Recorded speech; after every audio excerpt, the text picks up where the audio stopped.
Greetings, fellow Trekkies and Truckers, and welcome to Star Trektember 2025. And this month we're going to be taking a look at Star Trek Deep Space Nine, Season 6. Holy crap, that means that next year we're going to be looking at the final season. Ugh. Anyway, now, as I posted last night, I do apologize for not getting the first three episodes out yesterday like I planned to do. I don't know, I just completely spaced on that, but don't worry, I am gonna get better at this, okay? I promise, okay? So I will do the first three videos for you guys this morning, and then the three that I'm gonna do today, I'm gonna do sometime after I get home from work. So there you go. So with that out of the way, let's get things started with the first episode of Deep Space Nine Season 6, A Time to Stand. A battered Federation and Klingon fleet move through space, attesting to the fact the war is not going well. 3 months have passed since the Dominion occupied Deep Space Nine and hostilities began. The OSIS fight has been on the run from the Jem'Hadar for 78 hours. Everyone on board is tense and exhausted. On the Defiance Bridge, Nog is anxious that the news of the 7th Fleet's counter-assault has not arrived, while Chief Muzzle Brain is sick and tired of waiting for the Dominion. In the medical supply room, Dr. Drew Bashir is treating Alim Garrick for a small head wound. Bashir estimates their chances of survival at 32.7%. Garrick is not impressed with Bashir's calculations, noting Bashir's recently revealed genetic enhancements. The Defiant and Klingon General Martok's IKS return rendezvous, and Worf and Jadzia and Dax are reunited in the Defiant's mess hall. After Joy's hello, Worf feels that he is upset that Dax has scheduled a ritual sacrifice of the Targ to occur after their wedding feast. Dax gives in saying, "First we'll shed blood, and then we'll feast." Martok points out that Worf wasn't talking about anything else in days. Dax puns, "He's such a warrior." As Worf and Dax leaves, Captain Benjamin Sisko suggests that they not break any bones, to which Dax only responds with a crossing of her fingers. Bashir enters and says they would order Starbase 375, and he has the word of the 7th Fleet's engagement in the Tyria system. At 112 ships, only 14 ships have returned. We can't keep taking these kind of losses, sir. Not if we expect to win this, Bashir exclaims to Sisko. Sisko quietly thanks the doctor and tells him that will be all. After Bashir leaves with Martok to treat his arm, and angry Sisko slams his fist on a tabletop, breaking the glass. On the reclaimed Trek Nor, Goldicon narrates the log entry, quite pleased with how the war is going. Repeats of victories arrive daily, and with the enemy retreating on nearly every front, it is a good time for Cardassia and the Dominion. William is happy that life seems to be returning to normal on the station. Kira wants Bajoran security returned to the station, but Dukat is concerned about the implications of allowing armed Bajorans on board. William is disturbed by the way Dukat seems to be undermining the Dominion's position because of his antipathy towards the Bajorans. Bless them in a rest for the moment.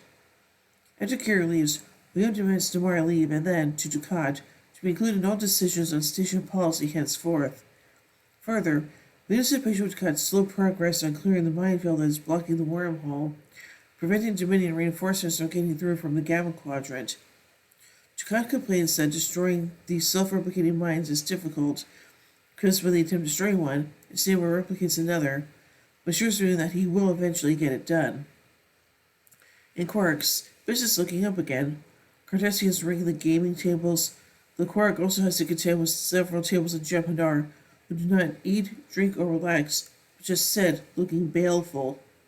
At the bar, Quark gives Kira a complimentary drink as she and Odo are discussing the occupation.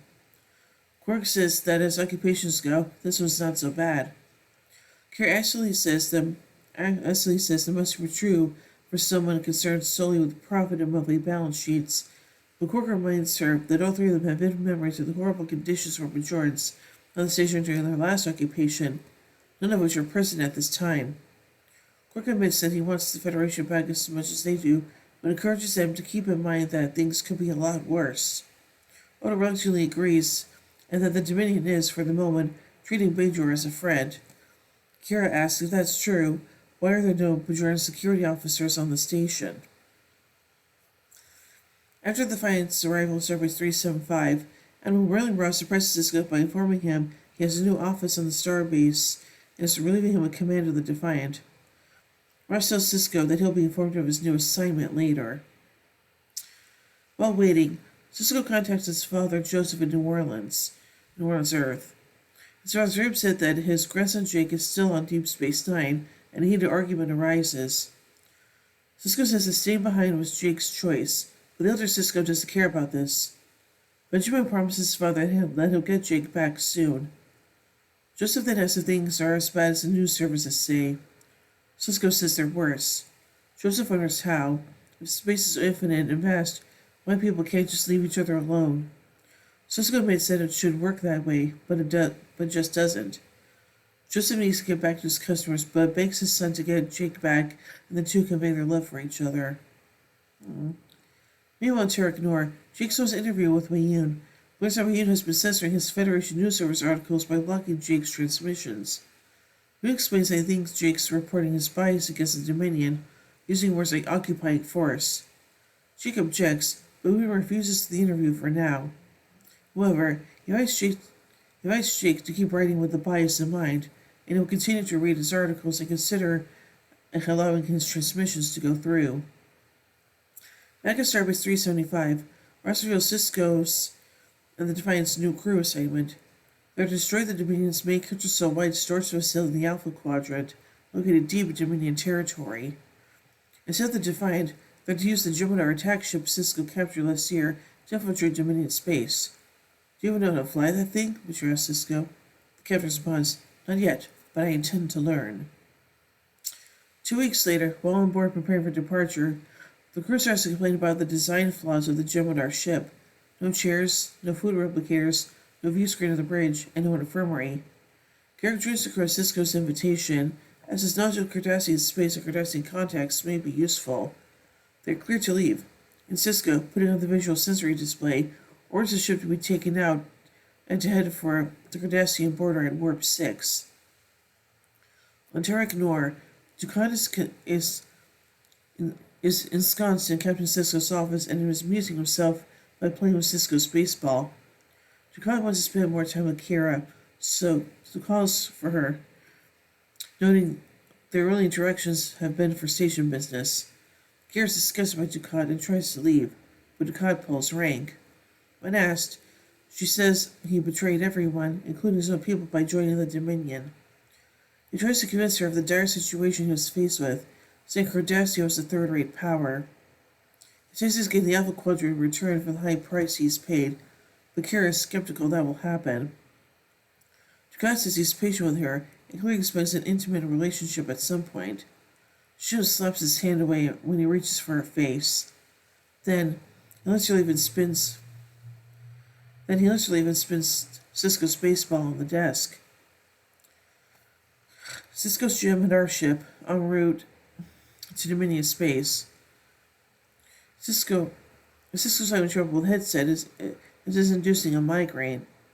Garrick offers to wear the other one, revealing that as Dukat was wearing one during the Dominion attack on Deep Space Nine, the device is more compatible with Cardassian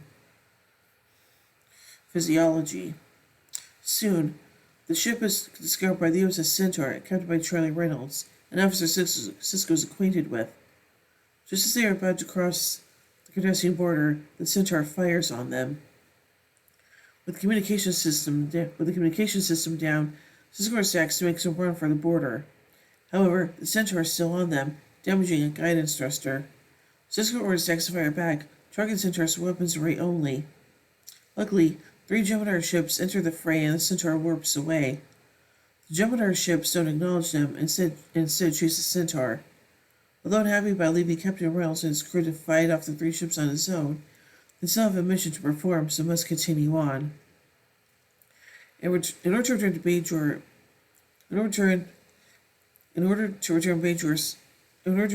and security to the station, Kira urges Odo to take advantage of his god status as a changeling with Wayun. Odo is very uncomfortable with this, but reluctantly agrees. When Odo presents his demand to Wayun, he immediately agrees. Consider it done.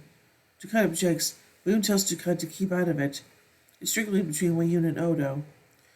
But Wayun asks Odo out of her favorite return.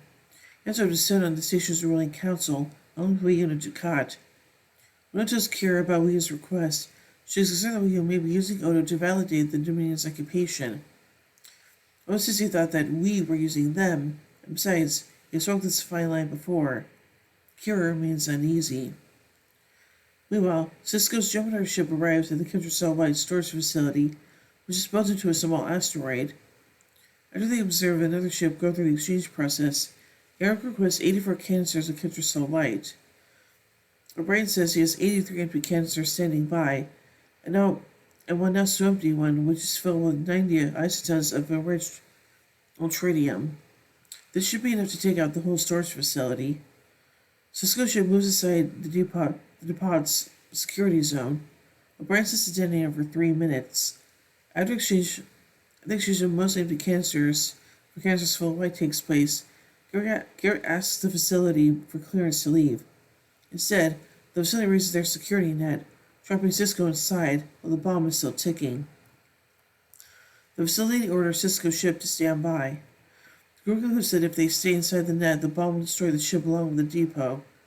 The explosion will also take out the security net, but if they attempt to escape too early, they'll smash into the inside of the security net before it comes down.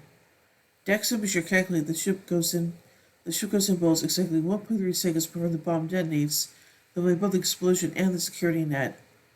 Dax programs as the computer and hands the piloting controls over to it. But the bomb goes off early. Dax takes back helm control and gets the ship out of there. The Gemini ship barely makes it out, the huge explosion chasing at its tail. But they survive, and the plan worked. The ship suffered heavy damage, however. The core matrix fried and there was no warp drive. Bashir informs everyone that the closest Federation starbase is 17 years, 2 months, and 3 days away, give or take an hour. Cisco's crippled Jupiter attack ship, now with a warp capacity, starts the long journey back. Ooh, nice.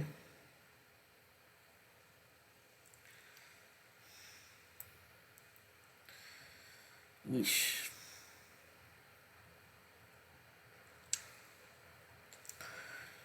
Let's take a look at some background information from this episode. The opening shot of a Titan stand, featuring the retreating flotilla of Starfleet vessels, was one of the last mass scenes entirely composed of footage of physical studio models, save for the CGI USS Defiant. To brief out the scene, the production staff built several new ships, kept batching them out of parts from commercially available AMT/ETRI and Revell Monogram Star Trek model kits. Regarding the names of the new ship types/classes in the scene, Michael Kuda has remarked, quote, "Those kit batches were pretty much built and labeled at random. The VFX department put in a lot of extra time and effort into assembling those models, and they had a little fun with the names. A few of us from their department even lent a hand. Some of the ships had authentic sounding names, but wasn't a gag names. One might reasonably argue that Starfleet might have named a bunch of ships after Stark figures whose names happened to be the same as several of the Star Trek visual effects department staff members. On the other hand, some ships had rather impolite names that Starfleet would probably not have approved on any of its ships. In any case, everyone worked so hard that I felt it would not be appropriate to attempt to pose, quote, authentic names or numbering, especially since there's no chance that any of it will be legible on screen, end quote. It was important to the writers during the composition of this episode that not be all about huge space battles, but that there also be an element of humanity to it. According to Iris Steve Mayer, quote, "We knew that going into the war would make it easy for us to fall into the hero trap. We would concentrate on Star Wars type heroic space battles and stuff like that, but we really wanted to keep the human aspect of the pain of war, so we included a human moment, the concerned father talking to his son," end quote. Brigadier Jenner makes his first appearance as Admiral William Ross in this episode. After Jenner finished shooting, Iris Steve Mayer took him aside and said, quote, We've had other admirals on the show. We're glad we found you. Sorry it took 5 years," end quote. Bear also says of Jenner, quote, he brings a gravitas to the role, and you can see there's a man behind the uniform. I think the buried jitters from the unsung heroes of the show, one of the pieces of the puzzle that may not be readily apparent to the audience, but is part of the glue that makes our job easier, end quote. The writers created the short scene between Worf and Jesse attacks because they were aware that no matter what they did for the seventh episode of the season, it was going to seem weak compared to the multi-arc episode which preceded it. As such, they decided early on to have the wedding in the seventh episode. So they decided to remind viewers of that particular story thread here, and also to indicate to people that things will be happening even when the arc is over. This episode serves as another chapter of the ongoing Kira/Dukat arc, which began in the second season episode, The Marquis Part 2. After coming here, that Dukat was attracted to Kira in civil defense. They briefly worked together in the episodes Indiscretion and Return to Grace, before Dukat came to blame Kira for Zale's friendship with Garak and Purgatory's Shadow. In Time to Stand, Ducat's seemingly blind attraction to Kira is very much to the fore. Episode 2 is Kira's revulsion towards his advances. Kira appears momentarily conflicted in sons and daughters as to whether she can tolerate Dukat for the good of Dukat's daughter Ziyal, but she also comes to the realization that she wants nothing to do with him and helps to found an active resistance movement against his regime. The episode is dedicated to the memory of Brandon Tartikoff, the former chairman of Paramount Pictures, who died in August 1997. It was Tartikoff who originally approached Rick Berman about doing a new Star Trek series, and it was Tartikoff's idea to do a stationary show as opposed to one on a starship. The Gemini attack ship in this episode was one previously captured by the crew in the ship. Ronald D. Moore commented, quote, "There was a line cut somewhere that indicated that the captured JH ship was transmitting a newly updated recognition signal," end quote. This is why they were not approached by other Dominion ships. This episode has one of the longest teasers in Star Trek, lasting just over 7 minutes. Dukat's permanent documentation file represents the first time so long as kept by the antagonist. In fact, it's the only time, if one doesn't count the Mirror Universe Maximilian Forrest and Jonathan Archer in In a Mirror Darkly. Film began July 8th, 1997.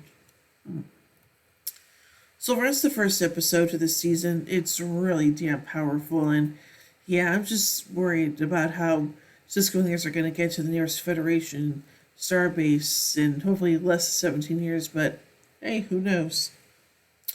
So overall, I give A Time to Stand 4 Warp Cores out of 5. When I tune in as we wait till the next episode, Rocks and Shoals. So, until then, live long and prosper, everybody.